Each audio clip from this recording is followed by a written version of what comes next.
sensitive to offence such a problem, though? Like, we would have previously called that manners. It's a terrible problem. So imagine okay, so the rule is you can't offend anyone, all right? Let's say you're speaking to one person, I can't offend you. All right, fair enough. What if I'm speaking to 10 people? Do I get to offend 1 in 10? How about 1 in 100? How about 1 in 1,000? You're going to come out on stage and you're going to say something important about something vital, and you're not going to offend one person in 1,000? Well, you can't say anything about anything important ever without offending probably the person you're talking to. Important speech about important issues, especially contentious issues, is instantly offensive. But quick pause as we getting into this. We got straight to the video today, but this is our intro as we went straight to what Jordan Peterson has to say on free speech, the right to offend, because we believe this is a good foundation to what we are about to hear today. Stay tuned, man. there are ways that you can share, I guess, provocative views where you attempt to still do that with an air of, say, respectfulness, where you're trying to mitigate against the offensiveness. This is true. Yeah, you can actually try listening when you're having a conversation, right? Assuming that both people who are having the conversation are of goodwill and they're not trying to play tricks and they're struggling towards the truth, which neither of them hold completely and both understand that. Yeah, you can reach across. That's a difficult mindset for two people to have at the same time, but I agree with him. Fairly large gaps and negotiate peace. Thank God for that, or we'd be at each other's throats all the time. Well, say the example of there are some transgender people who want to not be referred to as he or she. They would prefer to be called Z or they. Mm-hmm. If somebody wants to be addressed like that, what does it cost me to do that? It's hard to tell because the devil's always in the details. But as far as I'm concerned, that situation is, it's not relevant to the issues, for example, that I was involved in. I didn't care if transgender people wanted to be called by some pronouns, like whatever. That's something for individuals to negotiate.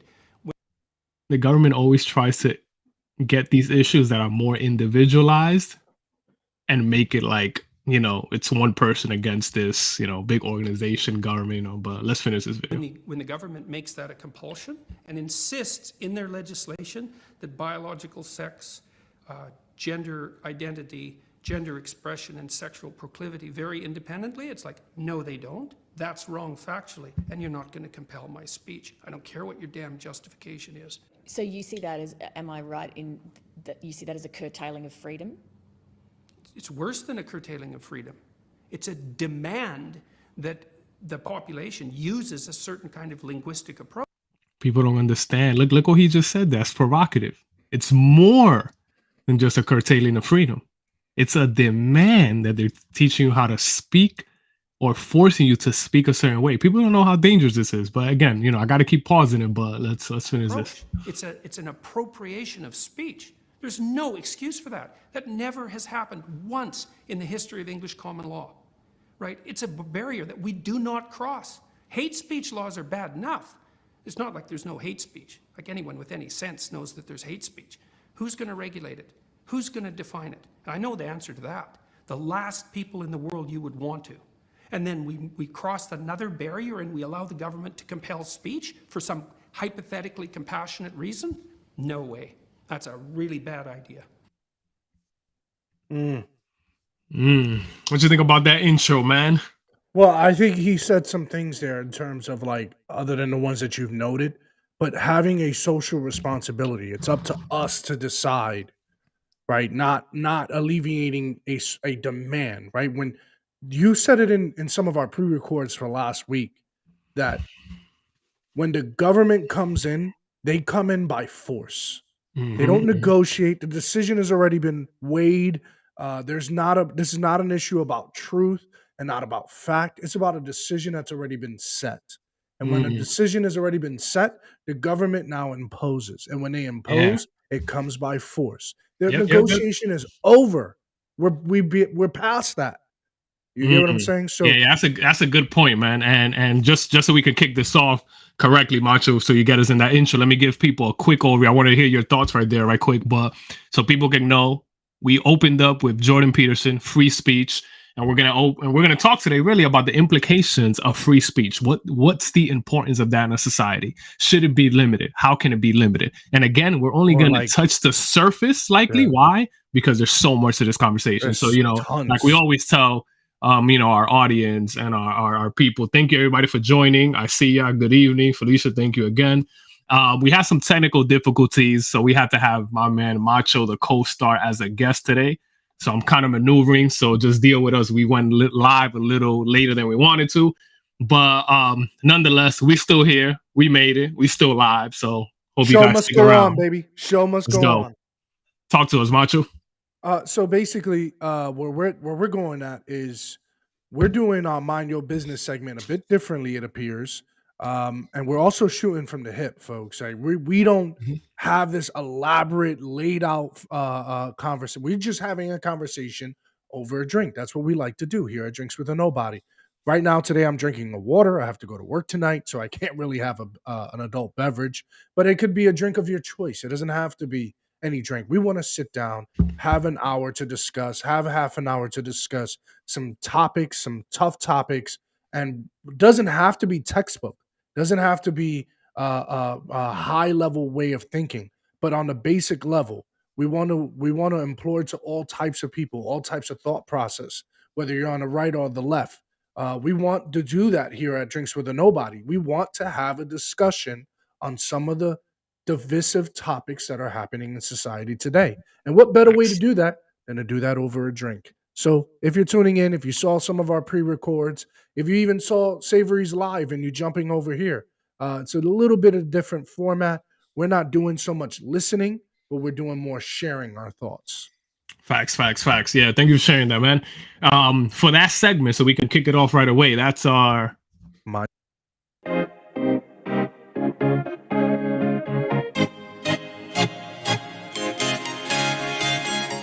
And are we voting Peterson to mind his business, or are we voting someone else? Who do you have in mind? man. I'm not voting him mind his business because I think he's speaking for the people.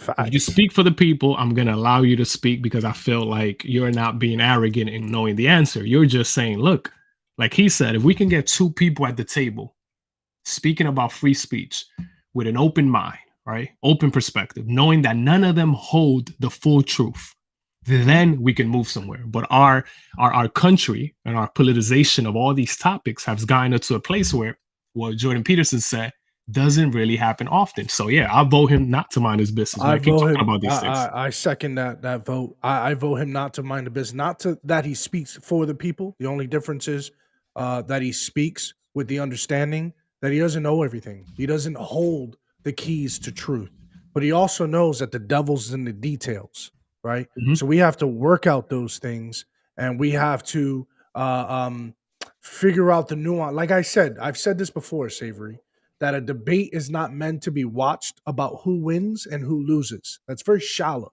A debate is meant to be watched because you want to see the knowledge of good and evil, the tree of knowing right from wrong, to be shaped. That's what a debate is. Two ideas, two opposing ideas, whatever it is, from wherever they are, they're shaking the tree of knowledge. And when they shake that tree, ripe fruit falls in the middle of it. So it is ripe. It is well for you to bite on it. It is well for you to gather your own thoughts on it. And that's why I vote.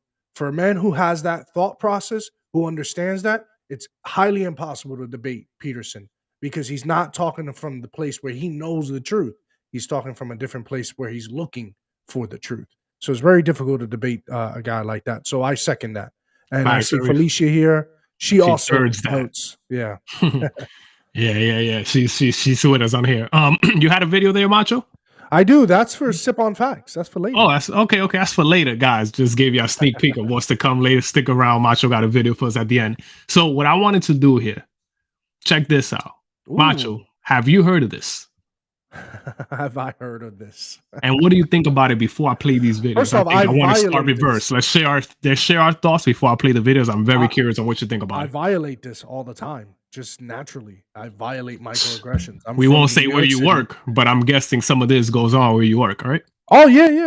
We Yeah. have to be aware of this on campus. We have to be aware of what this is and how we need to be mindful to not cross this line. But outside of my work, because I have to obey the rules of work, if not, I'll get fired. Outside of this, I probably cross this line far too often because it's natural. So before we get into this video, Macho, do you think this is somewhat a good idea according to your experience at work? Only asking you about work. Very curious before I start playing this. What do Do you you think they're like only judging it by your job, right? Which we won't get into that, but only judging it by that and what you see. Is it somewhat productive for the people at your job, yourself? Is it make sense somewhat to you or not at all still? Absolutely, it does not make anything productive. It does not All harden right. people. It doesn't. I feel like in order to produce diamonds, it has to go through a series of struggles of burn and compress and Mm, all that stuff. And microaggressions like a shallow layer, very shallow layer that inhibits us from going through that process. that's a great point. You have to be able to tough it out. So yeah, Yeah, that's a good point. I'm going to play this video. I want to read this quick comment. Peterson's position on policing speech seems similar to my parents' position, which was to let us kids work out our differences through talking and arguing it out instead of telling us how to do it. Yep, love it, man. And I agree with that, actually. All right, let's play this video and let's gather our thoughts. It should be interesting here. Statements, microaggressions. Let me read this. Statements which communicate hostile, derogatory, and negative messages to target persons based solely upon their marginalized group membership. It's a membership now, guys. But let's go. already I have to read a book. We to visited understand campus this. to ask Occidental students if they agree that the following statements could be considered microaggressions. They've all been documented as such on a college campus somewhere in the United States. Have you heard of the term microaggression? Yeah, that's a big thing on campus. If we see large-scale violence, we can name that as a macroaggression, but the way that we devalue that violence, the way that we silence that violence, that's a microaggression. I'm asking an Asian American, where were you born? Yes. Very, very contextual, you know? That's not a microaggression. That's just asking where they were born. Telling a black student that he or she is very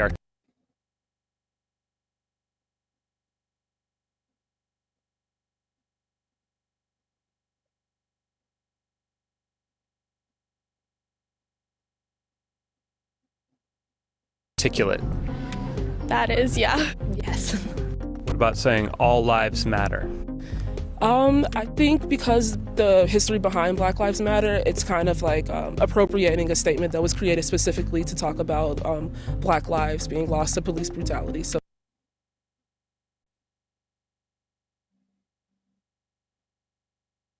that is. I'm colorblind. I don't see race.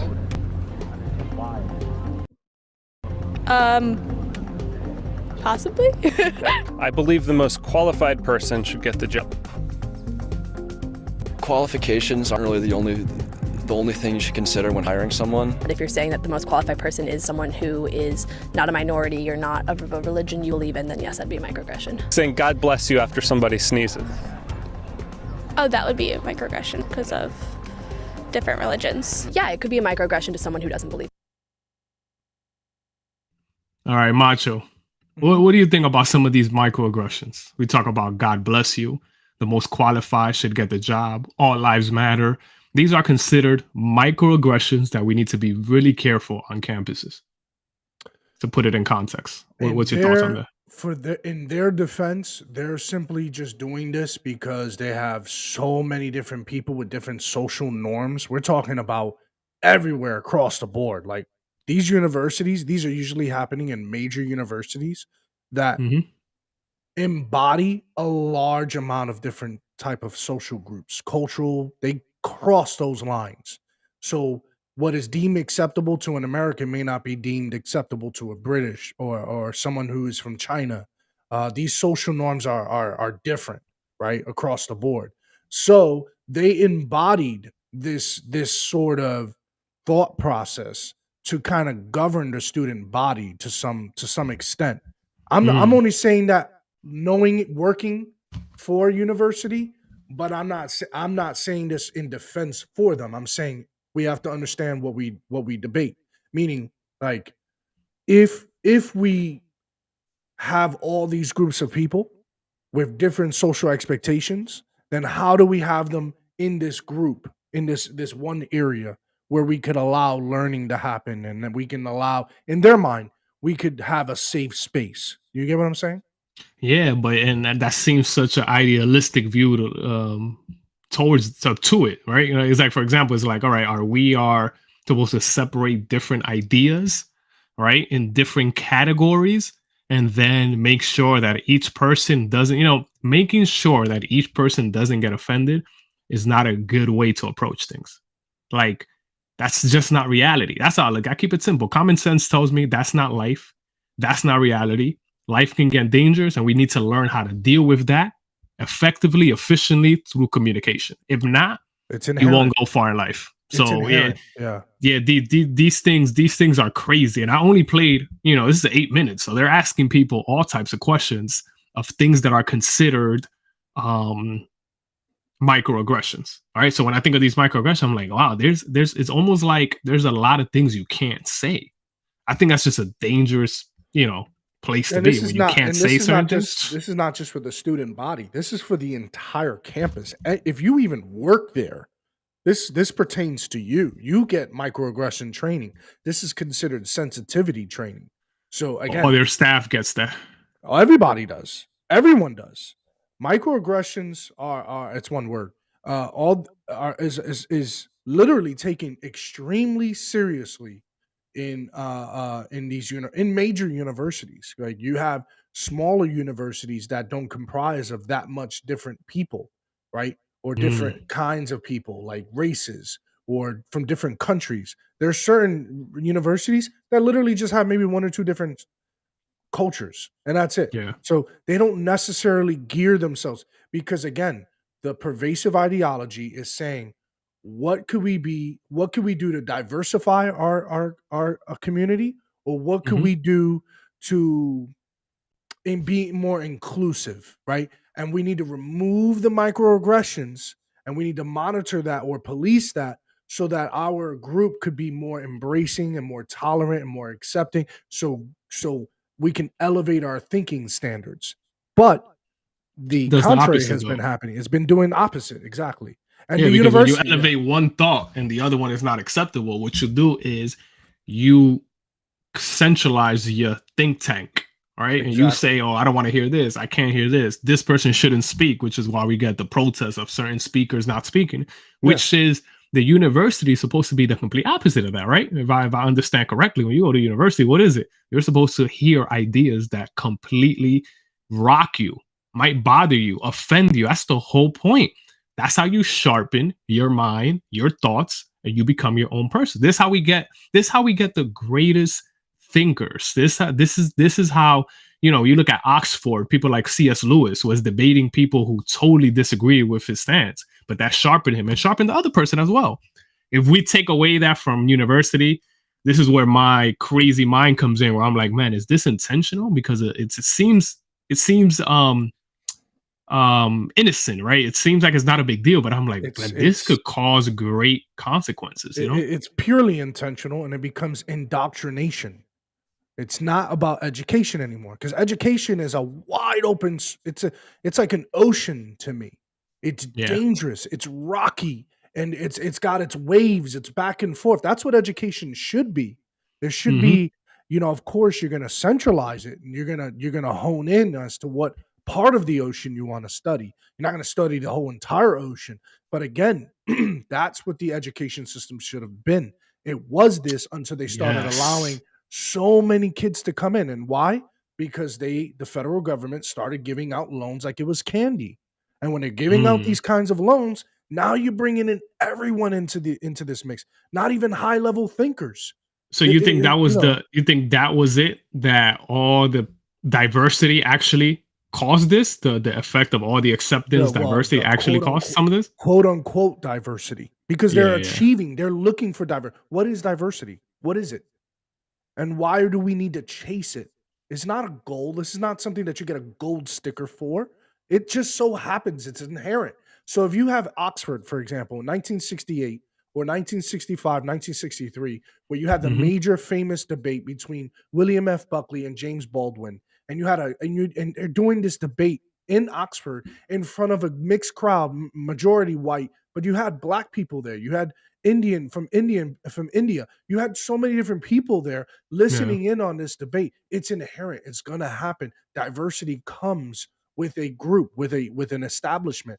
The point of the matter is, the onus shouldn't be on the university or the establishment to say we need to be more inclusive, we need to be diverse. No, this is like focusing on a niche. Focus on a niche and teach. That's it. Yeah, Stop and true indoctrinating. diversity is of thought. I tell people true diversity is not of looks of a group. It's really of thought, especially when we're talking about the university level, where it's supposed to be our next politicians, scientists, intellectuals, and then we have these kind of ways of looking at things, which is why I think is real political. It goes back to a point I made on a prior podcast episode, where it's like it's not by accident that for every one in a poll they did, for every one university professor that believes in capitalism, there's 12 that believe in socialism. Wow. That's like, wow. When I think of that, I'm like, all right, was that by accident? No, these are the staff, the kind of people they're hiring, what they want to push microaggressions and other terms like this to control at least the way these people are thinking, right? And again, this is where my mind goes. So yeah. And think about it. How does a person like Hannah Nicole Jones, if you look at her track record, how does she become tenured? Do you know how rigorous it is to become a tenured professor in America? It's supposed to be rigorous. It's supposed to be tough because you have to go beyond the micro, macro, aggressive.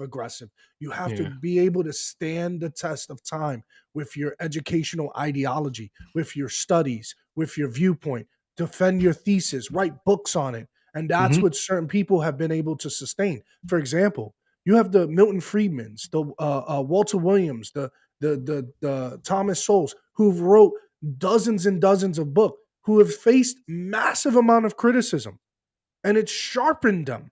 It's gotten them better from when they first were.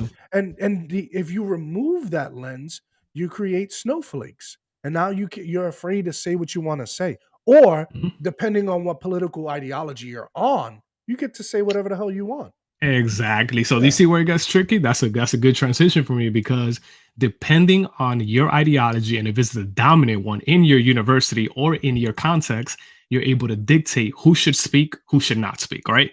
Bill Maher, I'm going to play a segment from Bill Maher, right? We're going to call this Bill Maher free speech right here. And then what's interesting about this is we get to see how this plays out when you let things like microaggression get out of hand.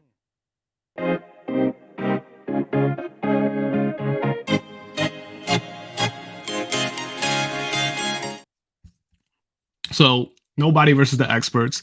Is Bill Maher the expert? Is he the nobody? Are the people I'm about to show that you decide this, right? This is for you, the audience, to decide. But this is going to get really interesting right here. So let's see this really quick.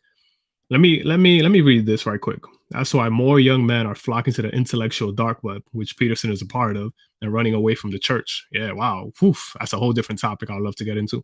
Pastors aren't being challenged and working out their beliefs, but the intellectual dark web is constantly working out their beliefs. I would love to do an episode on that, Macho. I won't last too long here, but the church in the country, the pastors, and how they're not being challenged to intellectually defend what they believe in, which is crazy. They're folding. So, yeah. Berkeley, someone has to check in with the people who tried to have my speech canceled and make sure they made it through okay. Also, since they were protesting me for once saying that Islam is, quote, the only religion that acts like the mafia and will kill you if you say the wrong thing or draw the wrong picture. Talk about being politically incorrect. That's the definition, being politically incorrect. And let me tell you why we need this. Because if he's wrong and dead wrong, like you said, Macho, a little earlier, we need somebody to come, debate him, and flesh out these ideas. Like we need that. That's why you combat speech with more speech, not with a canceling of a speech, because then before you know it, your kind of speech will be canceled when it's not convenient. So let's keep that in mind. You're saying the only way to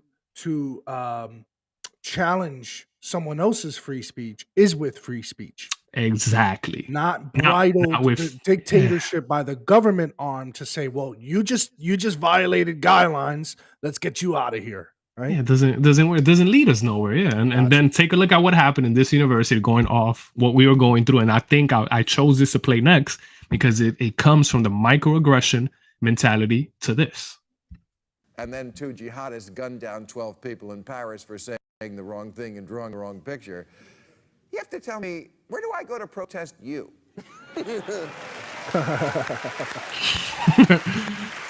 That's people at the university who didn't want him to speak, again, because of what he was going to share and because of that thought he had. A great university would say, well, I would love to be a part of a university that would say, you know what, bring him on.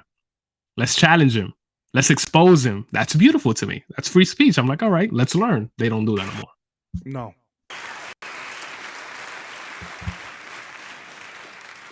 The march we saw in Paris last Sunday with the leaders of 44 countries standing up for free speech was very heartening, but unfortunately, not everybody got the memo, like the Pope and his American vigilante, Bill Donahue.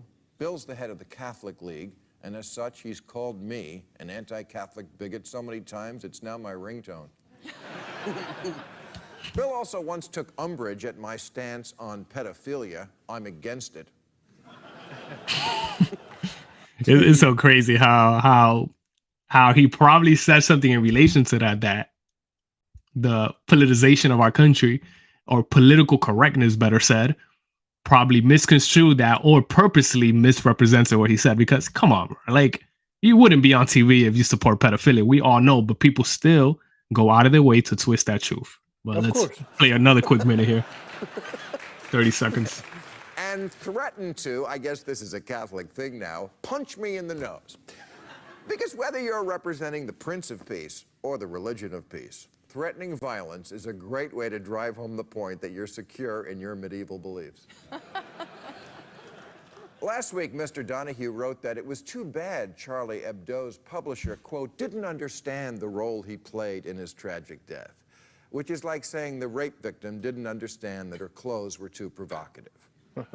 And that's the great I know irony exactly where he was going there. Okay, keep of going. Bill Donahue. He's a staunch advocate for a religion which considers masturbation a sin, and yet he's a huge jerk-off. You see here, you know what I call this? I call that free speech. Facts. What's wrong with anything that Bill Maher said? Why did I play that? We have university protesting against him. Then you have the Catholic Pope misconstruing what he said and labeling him a name, punching him in the face. And that went off the microaggression because it was a university. I didn't want him to speak, which he actually spoke in. So it's like, you see, it goes beyond the university. My point here, I can keep playing it, but my point strictly is this goes way beyond the university. They strategically use universities because it's a think tank of the people who are influential, right? You got social media, you got the kids who are vibrant, alive, and want to share their ideas, and they're going to go out to the world and share this. And look what we have. We miss common sense. We forget about the reality of free speech, that, yes, it offends. When people ask me, oh, what do you think about this? Anything that offends, I'm never going to be forbidding. That's part of life. If you get offended, okay, what am I supposed to do? Or you want to give up your rights to free speech so the government can protect you so you feel better? Come on, man. Yeah. Or listen, and we had talked to somebody on our TikTok live session that said that literally came after me because I didn't want any limitations on free speech, and he immediately was like, "All right, Savory, I'm gonna bypass you. I'm going after him." And he immediately was just like, "So what about child pornography?" And again, folks, these are rabbit holes that obviously any reasonable person would not subscribe to child pornography. And that is an action. That's an actionable offense. That is not anything in relation to free speech, right? We're talking, we want to have a debate. How are we going to, if someone says, well, if Savory said, I'm against child pornography, and I said, I am, now we can debate that right here. And we can shake the tree, and they could be either come into a reality moment where now Savory speaks something into me or to the people listening, saying, maybe it's not a good idea to support this, or the latter. And if society agrees with that heinous ideology, in my opinion, it's very heinous. But if society agrees with that, then that's society. The burden is on society to validate it or to figure it out or to take this up to the state legislature says, hey, we want to implement this as law on our land. Folks, this is not which is foreign. why we have the opportunity to amend, right? Because again, I told you a little earlier, we were speaking about this. What did they say? Our Constitution or our government, right? This is when the Constitution and the foundation was being built. Our government is only equipped for a religious and moral people. Yes. That's what the founding fathers said, which means they know it can get out of hand. Why? Because you leave it up to people getting out of hand. That's why the foundation has to be, when you look at unalienable rights, right? When you think of that, which created by your creator. Which what Benjamin Franklin is saying is you have the social responsibility to be morally and religiously fit. Whether you don't believe in religion, there's a lot of people who learn and glean from religious values in some sense, right? Facts. Yeah. And then from there, and even that, whether the thing is the danger, right? And I'll say this, the danger against not having a religious foundation or a moral foundation is, yes, the Constitution can mean nothing if you don't have that, right? Because the right to bear arms is great. Why? Or the right to free speech is great. Why? Because you have some reasonable people who believe in good morals. So when it gets out of hand, you don't have to go straight to the government. You go to the people to challenge that, like you said, Macho, right? You go to the people to handle that. But if you have an immoral, right, which is said it's not built for, so the more immoral or the more skewed you get the Constitution, the more you have thousands of genders, or we can go off different examples, the easier it is for you to manipulate people on a certain idea. Because you can just say, oh, it is what it is. Oh, it's like saying the truth is subjective. You see how dangerous that is? If the truth is subjective, never get to anything. It means anything kind of goes, depending, right? So again, you void the Constitution by not realizing that you need to have a moral background to actually, execute that well, or live it out well, better said, So yeah. What else we got? I was thinking about the PragerU, but that's gonna summarize. But do you want to move to the sip on facts? Let's I kind of want to see some of that PragerU video. Okay, let's do it, man. Yeah. Let's do that PragerU. So we'll play that. That's what I had third on the hip here. And while you get into there, some of the things that I was thinking about with free speech and why I'm so adamantly about protecting it is because you have to think about all the classes in America that are like vulnerable, right? Like you have women, you have children, you have minorities, for crying out loud, that if it wasn't for their free speech or to utilize that, where would we be today, right? Yeah. Where would we have been as progressive as some of our progressive-minded people in politics would suggest? No. And that's why I'm so adamant about protecting free speech. And even the ones I disagree with, and even the ones I feel most offended by. Go ahead. Yeah. So let's play a little bit of this. I think this is the right place to start it. We'll play a few seconds, a long video. We'll probably play a minute of this. Unless you want to go somewhere else, you let me know, Macho. But I think it's a good part to play. So let's go. But rather that they should have freedom. A generation, let me read this because they started halfway. A generation is being raised not to believe in freedom of speech, but rather that they should have freedom from speech they dislike. This is a threat to both pluralism and democracy itself. We see this in Europe, where sensitivity-based censorship attempts to ban anything deemed hateful or even just hurtful, and to ban criticism of religion, especially Islam. But the United States, despite its strong constitutional protections in the Bill of Rights, is far from immune from the rising trend of suppression of speech, or what is sometimes called political correctness. This is especially true at America's colleges and universities, the place where our future leaders are educated and where you'd expect speech to be the most free. Highly restrictive speech codes are now the norm on campus. This is actually bringing home. This is a great place to clip it. This is bringing home a lot of it. Yeah, we can actually keep it here, but again, that's the heart of what we spoke about, right? Protection from speech is actually not protection from speech, is limiting your speech, and then there's no meter, right? There's no arbitrary person who actually controls that. At the end of the day, it would go wherever people let it go, or where people in power wanted to go when it comes to politics. So Have to be Right, very careful with because it. they don't want freedom of speech, they want freedom from it, right? Yeah. It started somewhere. So where we had that person on our live the other day, it says, "What about child pornography?" And they say, or somebody else on that we had as a guest says, "Where do we draw the line, Macho?" It starts there. It's Yeah, very yeah. subtle. It's very subtle. Where do we draw the line? So who's going to draw the line? Government? Is that what you're looking at? Is that what you're Yeah. looking towards? That's my Because question always though. now we have to now give them the permission to decide for us what is acceptable and what is not. I would always say let's look at it from the prism of this. Social. Turn the responsibility back to us. And that I wrote it in these three forms. What is acceptable, what is moral, and what is reasonable? Is that a fair three-prong test? Yeah, I saw you write that in on the Slack, and I think, I think that's good. That's going to lead to a lot, by the way. It's not as simple, straightforward, but I love your question because I think that expounds into the reality of the importance of free speech. So I like that.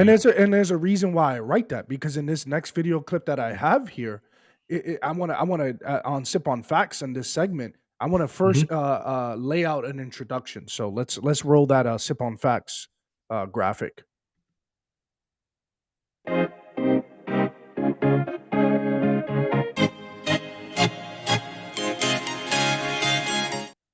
David Hoffman here, as you see this fine looking young man here, he wrote. He was actually filming a particular or commentating on a particular film here, where there was a university at one point that had a newspaper that published John Lennon and his wife naked and was circulating this publication until the university deemed it as obscene. And guess what happened? Roll the film. You got to play it on your end. You good? I do. You play it? Oh, Yeah. okay. I thought it was on your end. Look at the time of this film, January 1969. A newspaper is being delivered to the student union. It's called the Garfield Water Tunnel. And on its cover, it's got a record cover album cover of John Lennon and his wife, nude. 5,400 copies are available, and there's conflict immediately.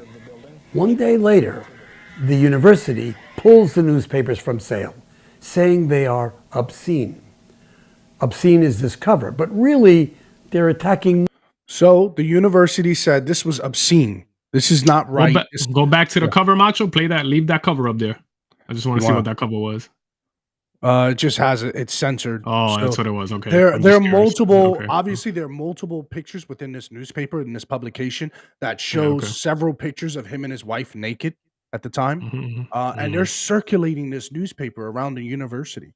And where me and you right now are defending the right to free speech, but the university is saying themselves, as a governing body, are saying this is considered obscene. We cannot publish. Which you think that's okay, right? Because the university did it. A private business, or so the free speech is for the government. Yeah, it's for the government primarily. Yeah, private institutions could literally create their own free speech limitations. Correct. That gives them the right to do that. So here's this catapulted a major discussion here. Wife, nude.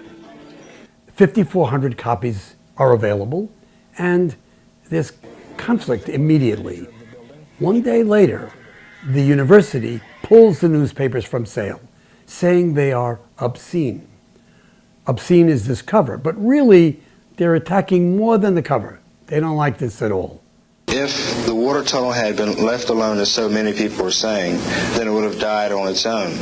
But the fact that it was brought to the I want to kind of highlight that.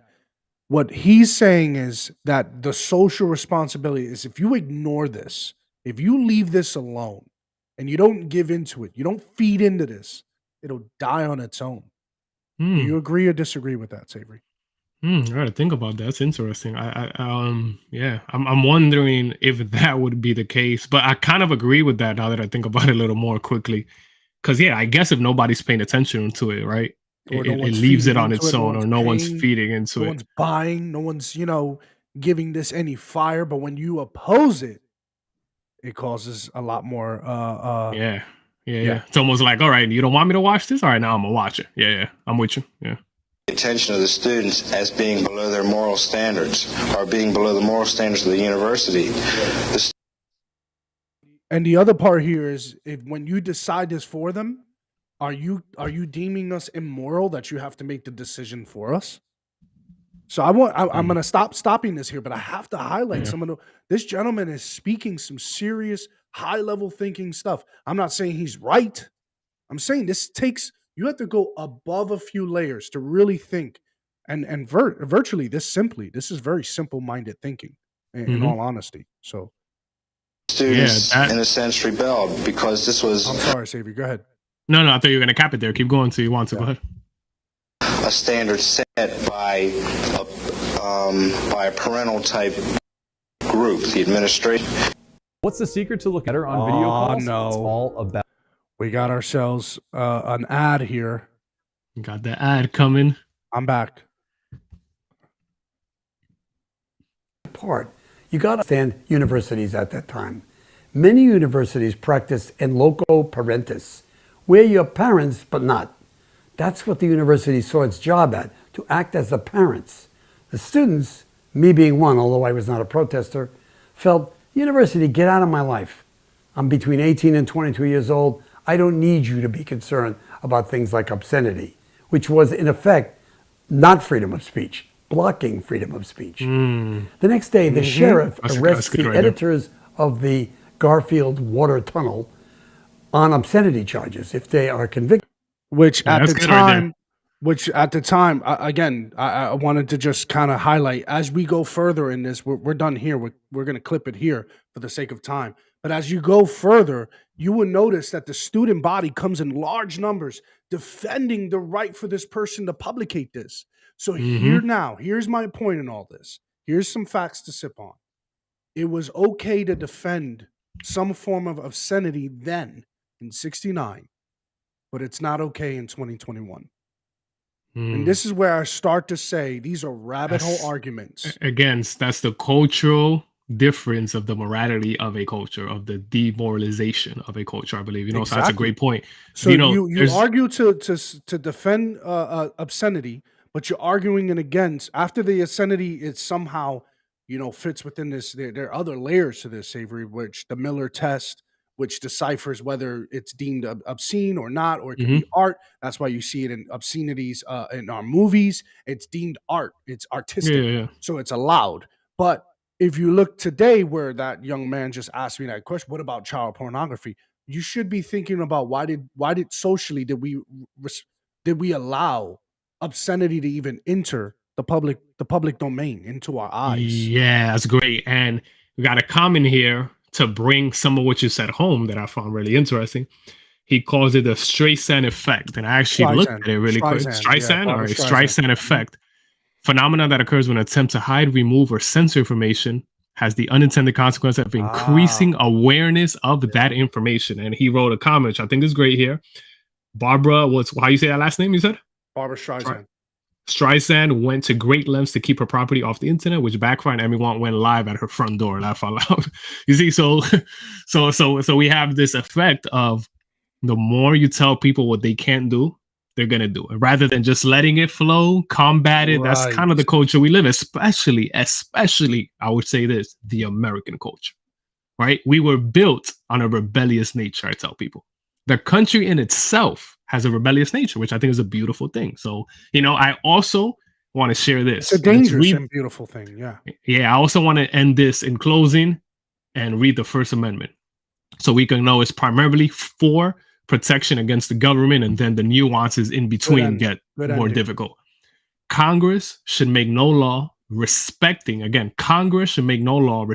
establishment of religion or prohibiting the free exercise thereof, or abridging the freedom of speech of or the press. The right to the people peacefully to assemble and petition the government for redress of grievances. So like Macho said earlier, it is primarily for the government. There's nuances in between. That is, if you can connect a correlation to the government, you would have a case in court. But as far as an independent, we can legally, which is what's the social media one is tricky. Social media can legally tell you and legally ban you, right? It's not that they're doing something bad. What's bad is that they claim to be a free speech. That's what bothers me. It's not that they do it. You do what you want as a free, but they claim and they're lying. Anyways, I'll leave you with those 2 cents, man. Any last thoughts before I close this out? No, that's it. That's a great that's great. Ladies and gentlemen, thank you for joining us. Drinks with Nobody. Today we went live extremely late. We have some technical difficulties, but we're still here. Let me just run down where you can find us. Follow us on Twitch, MachoFix88 Savory Edition. Follow us on Twitter. Also, same handles. Follow us on TikTok. I did a live today. Macho joined me. Follow him. Follow both of us, actually, so we can kind of keep growing and discussing our content. Instagram, Drinks with Nobody. Discord, Drinks with Nobody. And if you're here right now, you're likely on our YouTube. Thank you for joining our YouTube. Hit that subscribe button. Hit that like notification. If you're here right now, still, please hit that like. I know it helps us with the algorithm. So, help us out with that. Hit the subscription and notification button, Felicia, thank you for joining. Everybody, I appreciate everybody joining. Thank you. And we ending it there. You already know. Until like tomorrow. Macho says, until tomorrow. There's no last cause here, brother. Cheers. Cheers.